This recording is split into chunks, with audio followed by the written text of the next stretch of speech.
മമ്മൂക്കാൻ്റെ അമ്മാവനായിട്ട് ഉള്ള ഒരു ക്യാരക്ടറാണ്. അദ്ദേഹം അഭിനയിച്ച കുറച്ച് സിനിമകൾ നമുക്ക് നോക്കാം.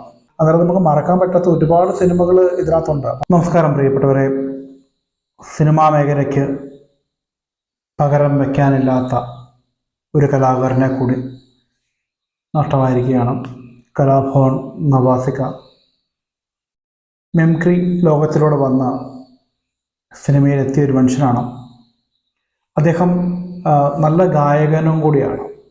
അദ്ദേഹവും അദ്ദേഹത്തിൻ്റെ സഹോദരൻ നിയാസ് ബക്കർ എല്ലാവരും അറിയുന്നൊരു കലാകാരൻ കൂടിയാണ് അദ്ദേഹം.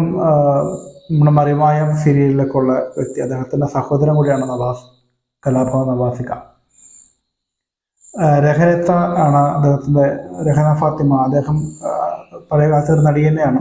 ഇപ്പോഴത്തെ ചെറുപ്പക്കാർക്ക് എത്ര പേർക്ക് അറിയും എന്നറിയില്ല. പക്ഷേ എങ്കിലും എല്ലാവർക്കും അറിയുന്ന, ഇപ്പോഴും സജീവമായിട്ട് ചാനലുകളിൽ സിനിമ ഒക്കെ എല്ലാ ഞായറാഴ്ചകളിലൊക്കെ ആയിട്ടും കൂടുതലായിട്ട് ഇവരുടെ സിനിമകൾ വരാറുണ്ട്. അദ്ദേഹത്തിൻ്റെ മകളും ഈ കഴിഞ്ഞ ഇടയ്ക്ക് ഒരു സിനിമയിൽ അഭിനയിക്കുകയുണ്ടായി. ഈ ഇടയ്ക്ക് ഒരു സിനിമ റിലീസാവുകയും ഒക്കെ ചെയ്തിരുന്നതാണ്. എറണാകുളത്ത് ഒരു ഹോട്ടലിൽ വെച്ച് കുഴഞ്ഞു വീണ് മരിക്കുകയാണെന്നാണ് നമുക്ക് അവസാനം വന്ന ഒരു വാർത്ത എന്ന് പറയുന്നത്. എന്തായാലും മിമിക്രി ലോകത്തിന് വളരെ നഷ്ടമാണ് ഒരു കലാകാരൻ എന്ന് പറയേണ്ടി വരും.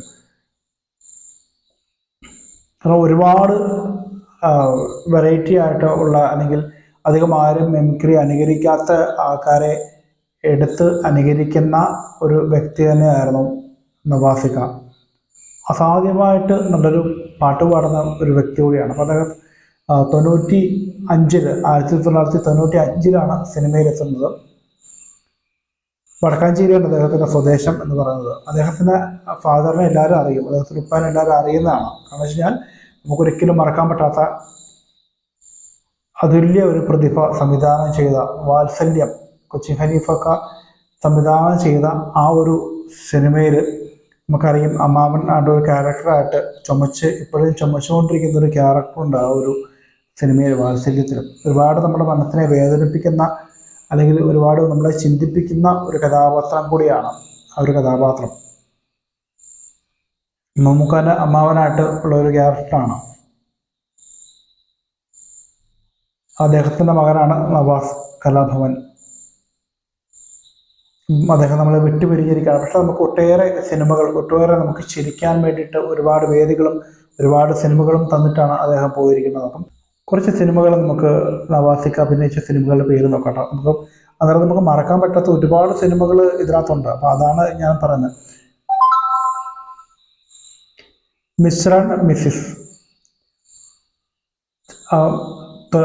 അതിനുശേഷം 95 ആദ്യത്തെ സിനിമ മിസ്റ്റർ ആൻഡ് മിസ്സിസ് ആണ്. 92 സിനിമയെ വരുന്നിരിക്കുന്നത്. പൊതുവെ പറയുമ്പോൾ 95 ശരിയായ രീതിയിൽ 92 വന്ന അദ്ദേഹം. 95 2 സിനിമയുണ്ട്. Chaitanya mimics action 500. ആ ഒരു സിനിമ നമുക്ക് ഒരിക്കലും മറക്കാൻ പറ്റാത്ത അത്രയും നമ്മൾ ചിരിപ്പിച്ചിട്ടുള്ള ഒരു സിനിമയാണ്. പിന്നെ അതുപോലെ ഏഴരക്കൂട്ടം, അതും 95 ഇറങ്ങിയ സിനിമയാണ്. സാധ്യമായ കോമഡികളുടെ പടമാണ്. ജൂനിയർ മാൻഡ്രേക്ക് 97 ഒരിക്കലും നമുക്ക് മറക്കാൻ പറ്റത്തില്ല, സാധ്യമായ സിനിമയാണ്.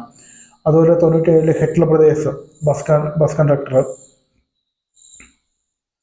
കാരണം അത് മുകേഷ് ഏട്ടനൊക്കെ ആയിട്ടുള്ള ഒരു അസാധ്യമായ ഒരു കോമ്പിനേഷനുള്ള സിനിമയാണ്. പിന്നെ കിടിലം, മായാജാലം, മീനാക്ഷി കല്യാണം, മാട്ടിപ്പെട്ടി മച്ചാൻ. അയ്യോ, അസാധ്യമായിട്ടൊരു സിനിമ തന്നെയാണ്. കാരണം മുകേഷ് ഏട്ടനോടൊക്കെ കട്ടയ്ക്ക് പിടിച്ചു നിന്നൊരു ക്യാരക്ടറായിരുന്നു. അമ്മായിയമ്മ, അത് സദ്യ സിനിമയാണ്. പിന്നെ മൈ ഡിയർ കരടി, കലാഭവൻ മണിച്ചേട്ടൻ്റെ കൂട്ടത്തിലുള്ള സിനിമ. ചന്ദമാമ, അതിനകത്ത് പല്ലപ്പള്ളി മോനായി എന്നൊരു ക്യാരക്ടർ, ഒരു രക്ഷയില്ലാത്ത ക്യാരക്ടറാണ്. വൺ മാൻ ഷോ, അന്നത്തെ ഷാജഹാനായിട്ട്. നീലാകാശം നിറയെ, തില്ലാന, വെട്ടത്തിൽ പ്രിൻസ് എന്നൊരു ക്യാരക്ടർ. ചക്കരമുത്ത്, അതുപോലെ പിന്നെ ചട്ടമ്പിനാട്, മമ്മൂക്കാൻ്റെ കൂടെ നിൽക്കുന്ന. ചട്ടമ്പിനാടിന് ശേഷം തത്സമയം ഒരു പെൺകുട്ടി, അതിനകത്തൊരു അവറാച്ച് എന്നൊരു ക്യാരക്ടറായിരുന്നു. അതുപോലെ മൈലാഞ്ചി മുഞ്ചുള്ള വീട്, അച്ചായൻസ്, മേരാനാം ഷാജി. അപ്പം ഇങ്ങനെ തുടങ്ങിയ ഒരുപാട് സിനിമകൾ ഏകദേശം നമുക്ക് 2025 പോലും നമ്മളെ എപ്പോഴും നമുക്ക് അദ്ദേഹത്തെ കാണാതെ നമ്മൾ ഇരുന്നിട്ടുണ്ടാവില്ല. എല്ലാ ചാനലുകളിലും എല്ലാ കോമഡി പരിപാടികളിലും എപ്പോഴും സജീവമായിട്ട് നിൽക്കുന്ന ഒരു കലാകാരൻ തന്നെയാണ്. അദ്ദേഹത്തിൻ്റെ ആത്മാവിന് നിത്യശാന്തി കിട്ടട്ടെ എന്ന് പ്രാർത്ഥിക്കുന്നു. അതോടൊപ്പം മലയാള സിനിമയ്ക്ക് അല്ലെങ്കിൽ കലയെ സ്നേഹിക്കുന്ന, കലയെ ഇഷ്ടപ്പെടുന്ന മിമിക്രി ലോകത്തിന് തന്നെ തീരാ നഷ്ടം ആയിട്ടുള്ള ഒരു വ്യക്തിയാണ്. അദ്ദേഹത്തിന് നമ്മുടെ ചാനലിൻ്റെ പേരിൽ പ്രണാമം അർപ്പിക്കുന്നു. മറ്റൊരു വീഡിയോ കാണുന്നവരെ ബൈ.